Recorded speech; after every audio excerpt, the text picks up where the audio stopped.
Welcome to another episode of Review Ed. Today we have Jason Perlow, along with another guest a little later on. Jason Perlow is a writer with me over at ZDNet. He does the tech broiler piece over there and does his own share of writing and works all over the place and does all sorts of good things. You can see his lovely workshop behind him. He's a bigger hacker nerd than I am. So, Jason, welcome to the show. Hey, Chris, how's it going, man? Going well. And today we have Kay Alexander with us, which is a nice bit of variety. He's filling in for Kirsten today, so thank you, and glad to have you come today. He's not as cute as she is. No, probably not. But No. I will do my best, nevertheless. Wonderful. Well, Jason, we had you on today because you and I have both written a fair amount, often back and forth, sometimes with divergent opinions, sometimes right aligned with each other. We've talked a lot about ebooks, about tablets, about hardware in education. Jason has done, for the audience who may not know Jason, Jason is kind of the hardware guy. Has done lots of systems integrations to way back before I was probably a twinkle in my parents' eyes, and has brings a very unique perspective to the educational discussion, and so we wanted to invite him on. Jason, why don't we take a few minutes and just talk about the elephant in the room and some of its implications and how that kind of plays out to the rest of the market. Here we are. It's day after or it's 2 days now after iPad 3, iPad HD, the new iPad, whatever you want to call it, was announced. We're a week away from having delivered to our door. So, what do you think? What do I think of the product that they rolled out? I mean, I'm buying one, but I mean that's only because I cover this stuff for a living. I write about it, so to me it's a business expense. But I do think there are some interesting implications for the high def screen, obviously in business vertical, data visualization, those kinds of things, medical, military, all that kind of stuff. But do we really need something that sophisticated and expensive for education? Now, I'm not an educator by profession, but I have always thought that education is a problem that needs to be solved in this country. Certainly, there are education issues that need to be solved in the rest of the world in developing countries. We do need a 21st century solution to educational material consumption and how those materials may manifest themselves, whether it's in text of some sort, if it is in instructional type of interactive material, hypertext material, videos, audio, mixed media content of any form.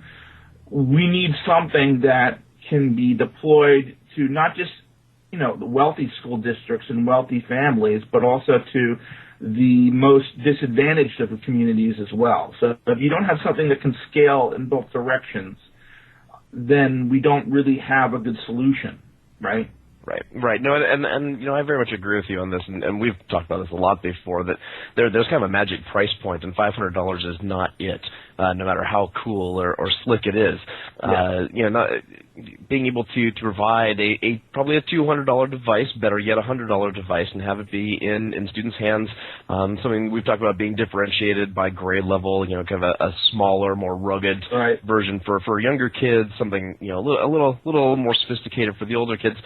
One place I do see an application for something like the iPad 3, though, and invariably the stream of competitors that will be rolling out this year, is really, we talk about media labs, we talk about sort of high-end computing labs in specialty areas in schools.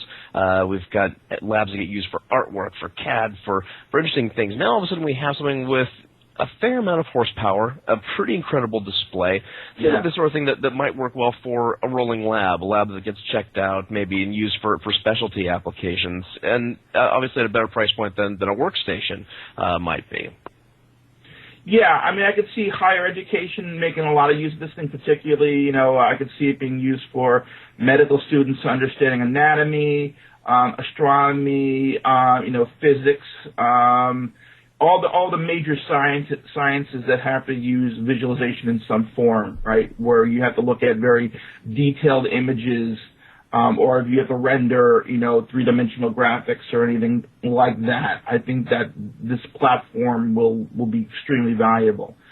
But when you're talking in the K through 12, it would be awesome if it cost $200, but it doesn't, right?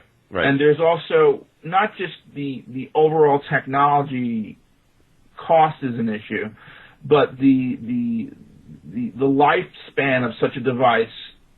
If you gave your average ninth grader an iPad 3, right? How long is that thing going to last in the field unless you're using some kind of extremely ruggedized case type thing? And even so, you really need more like a vertical market device to give to education. Plus, you've got theft issues, right, involved. Like you got kids walking around with a 500, with a really sophisticated general purpose mobile computer. They're going to get stolen, right? Especially, and so you also need to, if schools are actually going to own the inventory, then you're going to have to have a way for these things to brick themselves if they leave the confines of the educational environment, meaning the school or the child's home. And if it doesn't call in, it needs to become useless. So this way, there has to be a theft disincentive with these type of devices. It's got to be the same thing where, you look inside a nice car, you see a car radio, but if the faceplate is missing on the radio, it's a brick. Don't crack the window. There's no point. So that has to be done. There also has to be, if we're going to do a BYOD type of approach, which is the approach I know that you favor, then we're going to need some way of having the educator having control of the content and the devices while they're in the classroom. Because you want kids playing Angry Birds when they're supposed to be looking at their history texts, right? So right. Kay, what do you think? Have you ordered one already? No, not really. For me, I think at the moment I feel that the new iPad HD is too far ahead of the curve to really be interesting for the mass market, because if you don't have the pipes at home, Retina display fine, but if I only, like here in the French countryside, I get a 1 gigabit line to the internet and... What megabit? Not gigabit or a megabit? I think you're megabit out there. Kristen was bemoaning her. Gigabit would be Korea speeds. They call it France Telecom calls it 1 giga. So it's this thing that the French have another system to count the megabytes, the gigabytes. So it's probably 1 mega. So the iPad 2 just works fine. So you get a decent Ustream. On the iPad, you can get some streams from BitGravity or YouTube, but I don't see that here, let's say, streaming on-demand video would be possible. So if you want to put this in an educational sense, or, for example, downloading one of these giant new textbooks. So if I have that in mind, some of them are around 20 gigabytes. So I don't know how many days it would take me to download this. And I imagine it's pretty similar in the US, so that it's basically now a metropolitan device where you have the pipes, good Wi-Fi in cafes, good internet connection at home. But somewhere in the Midwest, I think the Retina display might be nice, but if you don't have the content matching for this, not really. Yeah, the content distribution problem is definitely much more serious now that we've essentially quadrupled, more than quadrupled the resolution of the iPad. I mean, this thing actually has more pixels than your 1080p set running in full Blu-ray mode, right? Which is, we're talking scientific workstation level pixel performance, right?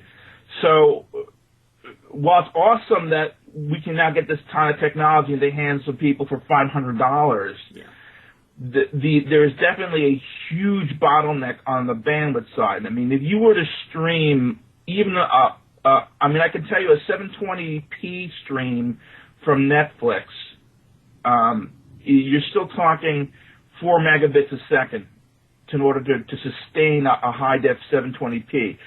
A 1080i, you're probably looking at 6, and 1080p, you're probably looking at 8 to 10 sustained. And forget about, an iTunes download of a fully uncompressed Blu-ray stream. A fully uncompressed Blu-ray MPEG-2 is, for full quality, right, lossless, is 35 gigabytes, right? So even if you get it down to MPEG-4, you're talking at least 5 or 6 gig per movie, right? So you see what the challenges are of getting that content. Well, even the specs, when you buy the base model at $500, it's only 16 gigs. So to be able to fill up that display with the sort of resolution you'd expect, that's one movie at nowhere near the resolution it can handle. So I'm hoping there's going to be some interesting developments around streaming, around caching of content. We'll see, but I agree. There are programmatic things you can do with applications. I mean, for example, you could use scale vector graphics instead of bitmaps, right? But when you think about educational content, type of things that are in textbooks and are in mixed media. You still run into tons of issues with bandwidth and just if you look at a school system, right? I mean, what kind of pipe does your average let's say secondary school in the United States, your average grade, I guess K through 9, would you say? Yeah. A K9. I mean, are they getting a T1 or are they getting less than that, in your average, suburban school? I think most are probably on cable. I think that's usually the most cost effective at this point. But you do have plenty who have maybe a bonded, dual T1, possibly, and some, if you're doing cable, you usually run about 15 megs a second. Yeah. If you want, So you're right. I mean, imagine now you've got a 1-to-1 program with something like this. We're looking at some real challenges. So the price also stayed the same. So if schools couldn't afford the iPad 2 with the specs back then, today's spec, the new iPad costs exactly the same. So just because it has a better display and a better processor, I don't see that this is really an interesting selling point for schools. I can see, like Kirsten wrote, that the iPad 2 at the price for $399, so minus the $50 educational discount, so for $349, that this could be a device that is more attractive to schools. Still not all. Yeah, the problem I see is the initial capital investment, right? So I mean, what you really need to have is more of a lease type of a model where you have a full life cycle approach to the device. It's not just buy these things from a reseller and then you're on your own. You need to have more of a, like I said, this is really more of a vertical model. You commit to a certain number of units that will be serviced over a certain number of years, right? So there will be reconditioning efforts involved. If a device breaks, they should be able to bring it into either a local service depot or they should be able to cross ship them, reconditioned models. And they do need to have a lifespan of several years in order for that capitalization to work. So there shouldn't be an upfront investment. There should be more of a they get their lease bill at the end of the year or quarterly or whatever makes sense for that school system, right, over a 5-year commitment, let's say. And this way they can more easily amortize the costs, right, if it's a capitalization. It's a long-term capitalization expense as opposed to an upfront capitalization expense. Right, and Apple does have some great leasing models. They're pretty aggressive in their lease prices. I've acquired more than enough Apple hardware for schools, using their leasing model. But you're right, it needs to. It's still a chunk of change, and Apple so far on their education store isn't showing any of that. Their standard $50 discount on either device. So you're still looking at $400 and $500, and that's again for very base models. So we'll see. I'm not convinced. I do think there's applications, but I agree that this is going to have to be a niche at least for now. Until I don't know. huge infrastructure changes take place in the country. we'll see. Yeah, I mean, I can tell you what a home 100 megabit line costs. I mean, I have one here in New Jersey, which is right on the border of New York City. I have an Optimum Ultra 100 megabit line, which costs me $100 a month. And that's a rather large expense for your average home. I mean, you're more realistically in New York City, you're seeing maybe a 20 megabit down with 5 meg up or something like that for as part of an overall cable TV VoIP package at around $40-50 a month. Maybe $30 if they'll with the first 3-year commitment. So. Because I pay $40 a month for with LTE, right? So it's also pretty expensive if you choose one of the two plans, right. Verizon or AT&T. So there's always this upfront cost to then get the content quick enough. Right. And then this still brings back to the whole issue of DRM, which nobody has solved. I mean, the whole issue of content and making that usable in a cost-effective way, which then brings us to the DOJ story, right? The Department of Justice this week announced that it was probing price-fixing issues potentially with Apple and 5 big publishers, kind of the big 5 in this country. I'm kind of a free market sort of guy, so I figure this is going to shake itself out anyway, but the DOJ sees fit to kind of dig in here. But really what we're talking about is costs to educational institutions and to students. And, if the cost for these textbooks ends up being higher and you have capital outlay for the device, there's just nothing compelling happening there. I mean, these need to be cheaper, and they need to be on robust devices. That seems like a no-brainer. Yeah. Well, obviously, what was being investigated is more the consumer publishing model, right? I mean, but because that's where they're making up a large volume of their money. But obviously, the textbook market is no chopped liver either. It's a multi-billion-dollar a year industry, right? Right. You probably have those facts and figures in front of you more than I do, but the traditional purchase model, as I understand it, is the school makes a commitment to a publisher to refresh a certain number of copies of any particular textbook, right? Right. They're almost it is almost a very similar model to Apple's walled garden ecosystem, right? It's it's very hard, and of course you have all the school boards that approve specific curricula, right? So as to which textbooks they can have. So there isn't really this sort of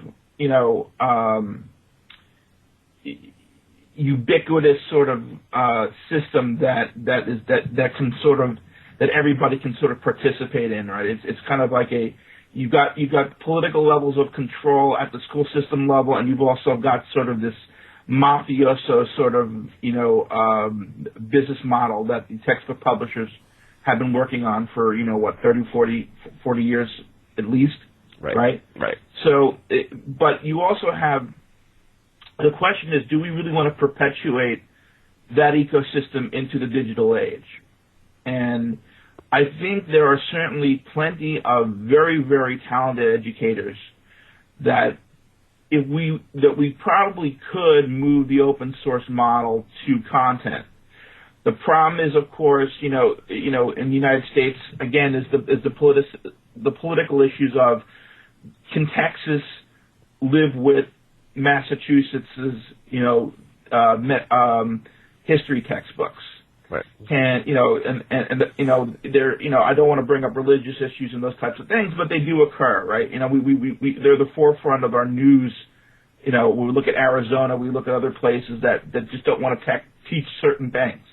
Now, I think it's possible that we could adapt these content models so that these texts could be modular in some fashion, right? So that certain systems could omit the use of certain content or roll their own, depending on the source material. So I think that it would be possible to create If we got 1,000 educators together, I think we could produce, 50 or to 100 really good, solid K through 12 open textbooks. I agree. Well, I agree completely. This is the end of the last day of Open Education Resources Week. Google's sponsoring that.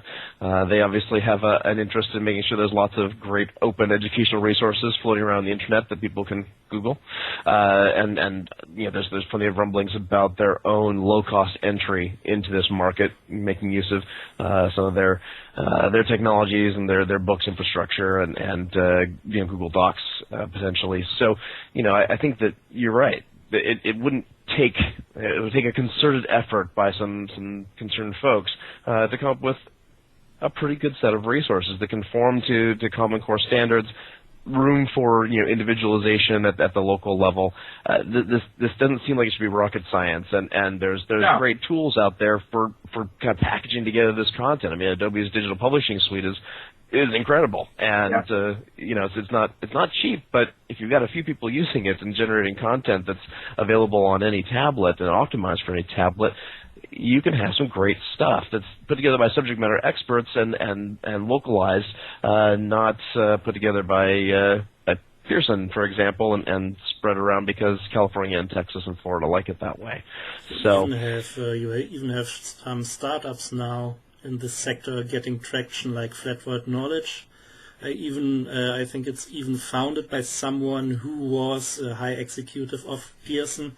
And then you have Academic Pub, and they are basically doing what you say. So the experts publish their textbooks. You can go in there, take the parts you like from this textbook, from that textbook, put in your own content, and then I think Flatword Knowledge lets you use it for free if you take the PDF version. If you want printed versions, you pay a certain price. And Academic Pub, I think, is basically the same model. And if you take a look on their platforms, there is already a ton of really good content, it seems. Yeah, and there's no reason why this ever can't be globalized. I mean, though I know it would scare some people politically to globalize certain content.